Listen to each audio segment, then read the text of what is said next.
नमस्कार, मैं हूं श्रीनारायण तिवारी और आप देख रहे हैं नेशनल न्यूज। आज चर्चा कांग्रेस के अधः पतन की है। कांग्रेस का अधः पतन दिन प्रतिदिन होता चला जा रहा है। अब तो ऐसा लग रहा है कि एक समय ऐसा आएगा जब बच्चों को पढ़ाया जाएगा कि हिंदुस्तान में एक पार्टी थी जिसका नाम कांग्रेस हुआ करता था। यह मैं श्राप दे रहा हूं, ऐसा नहीं है, यह मेरी इच्छा है, ऐसा नहीं है। जो संकेत दिख रहे हैं वह उसके आधार में कह रहा हूं।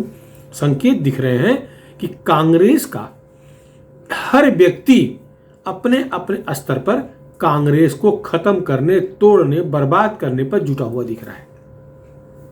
निचले स्तर पर लोग भाग भाग कर किसी अन्य पार्टी में शामिल हो जा रहे हैं और बड़े स्तर पर लोग कुर्सी न छोड़कर अथवा बिना कुर्सी के होने के बाद कांग्रेस को अपने लेवल पर बर्बाद करने पर डटे हुए हैं, तुले हुए हैं, पिले हुए हैं। सलमान खुर्शीद जो कांग्रेस की सर्वेसर्वा श्रीमती सोनिया गांधी के अत्यंत करीबी मंत्री रहे हैं, कांग्रेस नेता हैं, उनकी किताब ने कहर ढाया, जो कि चर्चा का विषय बना हुआ है, जिस पर पूरे देश में विवाद छिड़ा है। पूरे देश के हिंदू नाराज हो गए हैं। सलमान खुर्शीद ने हिंदुत्व की तुलना इसिस और बोको हरम से कर दिया, जिसको लेकर के कई जगह एफआईआर हो गए हैं, मुकदमे हो गए हैं, आंदोलन चल रहे हैं देश भर में। यह जारी ही था कि अलवी ने एक और जहर उगल दिया। राशिद अलवी कांग्रेस के बड़े नेता हैं। अब वो ये तो अपनी पुस्तक में लिखे हुए जो मुद्दे हैं उसके आधार पर उन्होंने अपना लॉजिक लगाते हुए हिंदुत्व की तुलना इसिस और बोको हरम से किया था, जिसको लेकर विवाद बढ़ा। लेकिन उनसे 10 कदम और आगे बढ़कर राशिद अलवी ने तो जय श्री राम बोलने वालों को राक्षस कह दिया, जय श्री राम बोलने वालों को निशाचर, राक्षस तक कह दिया। इस पर पूरा देश एकदम उबाल मार रहा है। पूरे देश के हिंदू नाराज हैं, खफा हैं, अपने अपने स्तर पर सब विरोध कर रहे हैं। पूरे देश में जहां भी हिंदू हैं, हिंदुस्तान की बात नहीं, विश्व में जहां भी हिंदू हैं, राशिद अलवी की इस बयानबाजी से खफा हैं, क्योंकि उन्हें जय श्री राम बोलने वाले को राक्षस कह रहे हैं। और जबकि हिंदुओं का राम बीज मंत्र है, जैसे ओम बीज मंत्र है वैसे राम बीज मंत्र है, 2 ही मंत्र है बीज मंत्र, बाकी सब जोड़े घटाए हुए मंत्र हैं। तो हम बीज मंत्र को ही जो जपे वो राक्षस है। अगर ऐसा कह दिए हैं तो कौन हिंदू होगा जो राशिद अलवी जिस पार्टी में रहेंगे, राशिद अलवी जिस पार्टी में रहेंगे उसे पसंद करेगा। वो तो राशिद अलवी को जो दंडित करना है वो करेगा ही, उस पार्टी को भी दंडित करना पसंद करेगा जिस पार्टी के वो सदस्य हैं, जिस पार्टी के नेता है। अभी ये चल ही रहा था, तब तक राहुल गांधी जी बने रहे। राहुल गांधी जी इन सबसे और 10 कदम आगे आकर के हिंदू और हिंदुत्व को 2 कह दिया। और उन्होंने अपना अध्ययन बताया कि अभ्यास किए, अध्ययन किए हैं, इसके आधार पर कह रहे हैं। मेरी समझ में नहीं आया कि राहुल गांधी जी कौन सी पुस्तक अध्ययन किए हैं। उनकी बहन प्रियंका वाड्रा तो कम से कम 1-2 श्लोक बोलती नजर आई मंच पर, वाराणसी के मंच पर। इनके मुंह से तो संस्कृत के कोई शब्द आज तक नहीं सुने गए हैं। अब ये हिंदुत्व की परिभाषा, हिंदू की परिभाषा कौन समझाएगा जो खुद हिंदू नहीं है, जिसके खुद हिंदुत्व पर, जिसे खुद हिंदू होने पर प्रश्न चिन्ह लगा हुआ है। आज से नहीं, इनके जन्म से प्रश्न चिन्ह लगा हुआ है। ये उनको हिंदुत्व समझाएंगे, उनको हिंदू की बात बताएंगे जो जन्मजात कई जन्मों से, कर्म से, संस्कार से, जन्म से हिंदू हैं, उन्हें समझाएंगे। कह रहे हैं कि उन्होंने जितना पढ़ा है, जितना जाना है, उसके हिसाब से हिंदू और हिंदुत्व 2 चीज है। अब इन महाविद्वान राहुल गांधी को कौन बताए? अब बताइए, ये खुद हिंदू नहीं है। मैं जो कह रहा हूं मैं पूरे तर्क के साथ कह रहा हूं। मैं गयासुद्दीन और वो प्रयागराज का कौन सा कोठी कोठा, दद्दन बद्दन बाई, क्या वो मैं नहीं आज उस पर चर्चा करने जा रहा हूं। आज मेरे चर्चा का विषय वो है ही नहीं है। गंगाधर, मोतीलाल नेहरू, जवाहरलाल नेहरू, कहाँ की पैदाइश, कहाँ पैदा, कौन क्या, इनके पूर्वज कौन थे, हिंदू थे, मुसलमान थे, इस पे चर्चा नहीं। आज चर्चा सीधे सीधे राहुल गांधी को लेकर है, जिन राहुल गांधी ने हिंदू और हिंदुत्व को अलग कर दिया। ये उस पार्टी के नेता हैं राहुल गांधी, उस पार्टी के युवराज हैं जिन्होंने मर्यादा पुरुषोत्तम श्री राम को काल्पनिक पात्र कहा था, अयोध्या को भी काल्पनिक कह दिया था, सरयू नदी को भी काल्पनिक कह दिया था, श्री राम सेतु को भी काल्पनिक कह दिया था। ऐसी पार्टी के नेता राहुल गांधी हैं और आज वो हिंदू और हिंदुत्व समझा रहे हैं। भूल जाइए, अपन 3 पीढ़ी की बात करते हैं। आज 3 पीढ़ी पर चर्चा कर लेते हैं।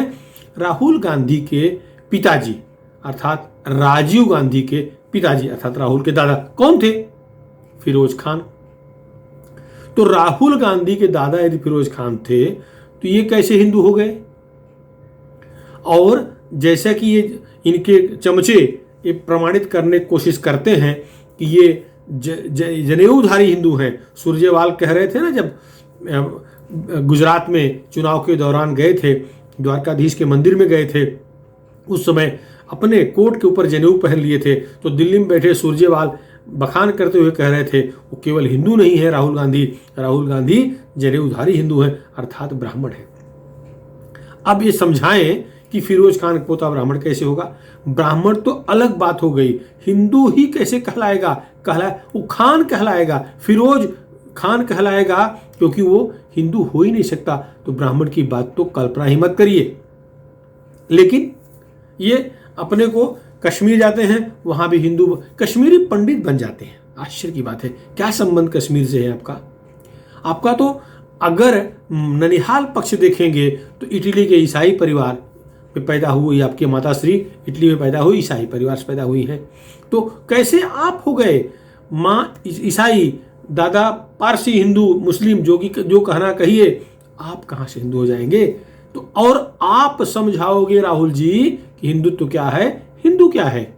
कौन समझाएगा? वो जिसे जो खुद नहीं है। किसी भी अन्य धर्म के बारे में बोलने का किसी भी विधर्मी को अधिकार नहीं होता। राहुल को किसी भी हालत में हिंदू धर्म पर प्रवचन देने का अधिकार नहीं है, क्योंकि वो हिंदू धर्म का व्यक्ति ही नहीं है। तो अपने मन से कहे, ये दुर्भाग्य है देश का कि ऐसे लोगों को मंदिरों में प्रवेश दिया जाता है। किसी भी धर्मस्थल पर जाने वाला यदि व्यक्ति उस धर्मस्थल के बारे की पवित्रता को नहीं रख पाता, उस धर्म के बारे में जानकारी नहीं है, उस धर्म को मानता नहीं है, तो क्यों जाए? उसे प्रवेश क्यों दिया जाना चाहिए? सर्वप्रथम यहीं से रोक लगनी चाहिए। यदि मैं किसी मुस्लिम या किसी ईसाई चर्च में अथवा मस्जिद में, दरगाह में जाना चाहूँ तो मुझे रोक दिया जाना चाहिए। मुझे कोई आवश्यकता नहीं है। मेरे पास 365 करोड़ देवी देवता हैं, हम उनकी आराधना कर लेंगे, हमें अतिरिक्त आवश्यकता नहीं है। इसी तरह से जिस धर्म में पैदा हुए हैं, राहुल हो, प्रियंका वाड्रा हो, ये अपने धर्म की बात करें, अपने धर्म के बारे में प्रचार करें, लेकिन इन्हें हिंदू धर्म के पर बोलने का कोई नैतिक अधिकार नहीं है। लेकिन दुर्भाग्य देखो, लोग सुन रहे हैं। कांग्रेस पार्टी चुनाव आने के बाद वो हिंदू बन जाती है, लेकिन अब दुर्भाग्य देखो कि एक बहन इनकी हिंदू बन करके उत्तर प्रदेश में मंदिर मंदिर भटक रही है, गंगा जी स्नान कर रही है, इनकी बहन अर्थात प्रियंका वाड्रा। और भाई इधर हिंदुत्व और हिंदू को अलग बता रहा है। राहुल गांधी भी मंदिर मंदिर भटकते हैं और दिखावा करते हैं, त्रिपुंड लगाते हैं, यज्ञोपवीत धारण करते हैं, लेकिन हिंदू और हिंदुत्व को बदनाम करने का कोई भी मौका नहीं छोड़ते।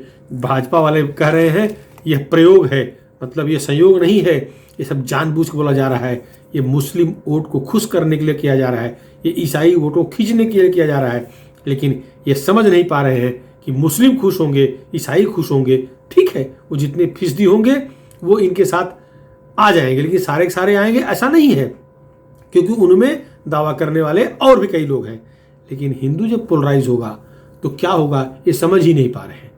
देख लीजिए आगे 2022 में उत्तर प्रदेश, उत्तराखंड, पंजाब, गोवा और मणिपुर जैसे 5 राज्यों के चुनाव तो मई जून के पहले हो जाने हैं। दिसंबर तक गुजरात का भी चुनाव है। जो पहले चरण मतलब अर्थात मई जून तक 5 राज्यों के चुनाव होने हैं, उनमें सब जगह पोलराइजेशन काम करेगा। अगर मुस्लिम पोलराइज होंगे तो हिंदू भी पोलराइज होंगे, ऐसा लक्षण स्पष्ट रूप से दिख रहा है। तो जो बो रहे हैं सलमान खुर्शीद, जो बो रहे हैं राशिद अलवी, जो बो रहे हैं राहुल गांधी, यही इनके पार्टी के प्रत्याशी काटेंगे। यही इन्हें काटना पड़ेगा। बोया पेड़ बबूल का तो आम कहाँ से खाए। बबूल बो रहे हैं तो आम नहीं मिलेगा, कांटा ही मिलेगा। ये जो कर रहे हैं एकदम से अपने पार्टी के लिए कब्र खोद रहे हैं। कब्र नहीं, राहुल गांधी का तो ये जो हिंदू और हिंदुत्व वाला बयान आया है, ये तो उसमें मट्टी भी डाल दिया है, सुपुर्दे खाक भी कर दिया है। क्योंकि सलमान खुर्शीद ने खोदा, राशिद अलवी ने राक्षस बना करके श्री राम भगवान राम का नाम लेना, बीज मंत्र का जाप करना, जो करे वो राक्षस है। अगर ऐसा अलवी बोल रहे हैं, बोले हैं, वीडियो वायरल हो रहा है, दिख रहा है, तो क्या होगा? हिंदू इनकी पार्टी क्या करेंगे? उसी में डाल के ढक देंगे। जो खोदे हैं सलमान खुर्शीद, उसमें इन पूरी पार्टी को डाल के ढक देंगे। आज ऐसा हो रहा है कि कोई भी व्यक्ति, कोई दिग्विजय सिंह हो, चिदंबरम हो, सलमान खुर्शीद हो, जो भी हैं, ये सब अपने अपने लेवल पर, अपने अपने स्तर पर कांग्रेस को खत्म करने की ही कोशिश कर रहे हैं। पता नहीं क्या इतने दिन राज किए, क्या वैर पाल लिए हैं, या इनका कौन सा अपमान हो गया है कि अपने जीते जी कांग्रेस को खत्म कर देना चाहते हैं।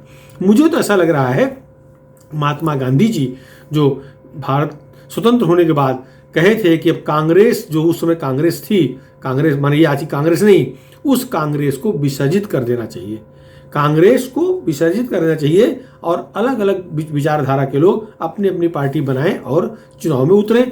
ये महात्मा गांधी ने आज़ादी दी के तत्काल बाद कहा। लेकिन नेहरू का जो प्रभाव था उस समय, वो उसी कांग्रेस शब्द को वो कंटिन्यू कर लाए। तो अब लग रहा है 2021 तक आते आते कांग्रेस का विसर्जन का समय आ गया है। यही लोग, यही कांग्रेस के नेता, महात्मा गांधी भी कांग्रेस नेता थे, वो चाहते थे कांग्रेस को विसर्जित कर दिया जाना चाहिए। तो अब लग रहा है ये सारे नेता मिल करके कांग्रेस को विसर्जित कर देंगे। भाजपा के जो अमित मालवीय आईटी सेल के इंचार्ज हैं, वो कहते हैं कि नई मुस्लिम लीग कांग्रेस, कांग्रेस जो है नई मुस्लिम लीग की तरह उभर रही है। कांग्रेस तो वाकई में जिस तरह से मुस्लिम तुष्टीकरण कर रही है, उससे तो लग रहा है कांग्रेस को अब अपने अस्तित्व को बचाए रखने की भी चिंता नहीं है। क्योंकि एके एंटोनी कमेटी की रिपोर्ट जो कह रही थी, वो यही कही है कि कांग्रेस को मुस्लिम तुष्टीकरण से बाहर आना चाहिए, वरना कांग्रेस खत्म होती चली जाएगी। क्योंकि एंटोनी कमेटी को गठित इसलिए किया गया था कि वो पता करे कांग्रेस धीरे धीरे राज्यों से सिकुड़ती क्यों जा रही है, राज्य हाथ से छूटते क्यों जा रहे हैं। तो उसका कारण उन्होंने बताया था कि कांग्रेस के लोग केवल मुस्लिम तुष्टीकरण कर रहे हैं, इससे हिंदू उनसे दूर हट गए हैं। अब हिंदुओं को लाने के लिए कांग्रेस को सौम्य हिंदुत्व अपनाना पड़ेगा, ये एके एंटोनी कहते हैं। लेकिन उल्टा हो रहा है। पूरी कांग्रेस, कई बार तो लगता है कि हर साख उल्लू बैठा है। जो भी देखिए वो कांग्रेस को खत्म करने का ही काम कर रहा है। तो पॉलिटिकल विश्लेषक हैं, वो यही कहते हैं कि भाजपा के सबसे बड़े स्टार प्रचारक राहुल गांधी हैं। क्यों? कि जब तक राहुल गांधी कांग्रेस में लीड करेंगे, कांग्रेस को नेतृत्व प्रदान करेंगे, तब तक भाजपा का पराजय असंभव है। क्योंकि इस तरह के कुछ न कुछ मुद्दे राहुल गांधी जरूर पेश कर देंगे जिससे हिंदू जनमानस बौखला जाए, संगठित हो जाए। अगर हिंदू जनमानस बौखलाएगा, नाराज होगा, क्रोधित होगा, तो संगठित होगा तो परिणाम तो कुछ दिखेगा ही दिखेगा। तो राहुल गांधी जितना प्रचार भाजपा करते हैं, शायद कोई करता हो। अब ये अपने पार्टी कार्यकर्ताओं से कहते हैं कि आरएसएस से लड़ने की तैयारी करें, आरएसएस से वैचारिक लड़ाई की तैयारी करें। अरे भाई, जब मुखिया ही वाला निकला हुआ दिख रहा है तो कार्यकर्ता बेचारे क्या करेंगे? जब बिना सोचे समझे राहुल गांधी खुद ऐसा बोल देते हैं तो कार्यकर्ता तो बेचारे कंफ्यूज हो ही जाएंगे। देखिए, राहुल गांधी के बोलने के बाद कोई भी नेता कांग्रेस का कुछ नहीं बोल रहा है, सब एकदम से निशब्द हो गए हैं। वो आश्चर्य में पड़े हैं कि राहुल जी चाह क्या रहे हैं। क्योंकि सामने 5 राज्यों का चुनाव है, 5 क्या, गुजरात लेके 6 राज्यों का चुनाव है। ऐसा जहर बो करके इन्होंने तो नुकसान कर दिया। उधर से ओवैसी की पार्टी, समाजवादी पार्टी है ही है, उत्तर प्रदेश में मायावती की पार्टी है ही है, ममता बनर्जी भी उफान मार रही हैं, उत्तर प्रदेश समेत कई राज्यों में चुनाव लड़ने की कोशिश कर रही हैं।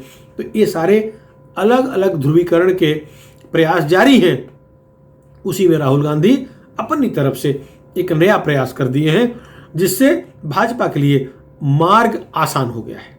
तो ये जो स्टार प्रचारक है, भाजपा के लोग मजाक करते हैं, सलमान खुर्शीद को भी, राशिद अल्वी को भी और राहुल गांधी को भी आज वरिष्ठ भाजपाई धन्यवाद दे रहे हैं। बोले इन्होंने तो 2024 के लिए मार्ग सुकर कर दिया है, मार्ग ही प्रशस्त कर दिया है।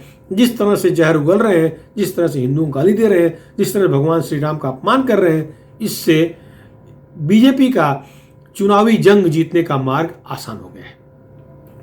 ये राहुल की नादानी कही जाए या सोची समझी रणनीति का हिस्सा कहा जाए। अब रणनीति किस रूप में समझेंगे? कांग्रेस को बर्बाद करने की रणनीति अथवा मुस्लिम पोलराइजेशन की रणनीति, मुस्लिम वोट पोलराइजेशन की रणनीति। लेकिन ये समझ नहीं पा रहे हैं कि इससे फायदा किसका होगा। फायदा भाजपा का ही होगा। खैर, जो जस करे सो तस फल चाखा, तो राहुल गांधी जो कर रहे हैं उसका फल उनकी पार्टी को मिलेगा, अवश्य मिलेगा। फिलहाल इस मुद्दे पर इतना ही। आपको हमारा ये वीडियो कैसा लगा? पसंद आया हो इसे शेयर करिएगा। और हाँ, यदि अभी तक आप हमारे चैनल को सब्सक्राइब न किए हों तो कृपया नेशनल न्यूज चैनल को सब्सक्राइब कर लें, जिससे कि हम जो भी वीडियो बनाएं, इस तरह के राष्ट्रहित की जो भी वीडियो बनाएं, वो आपको तत्काल मिल सके। धन्यवाद।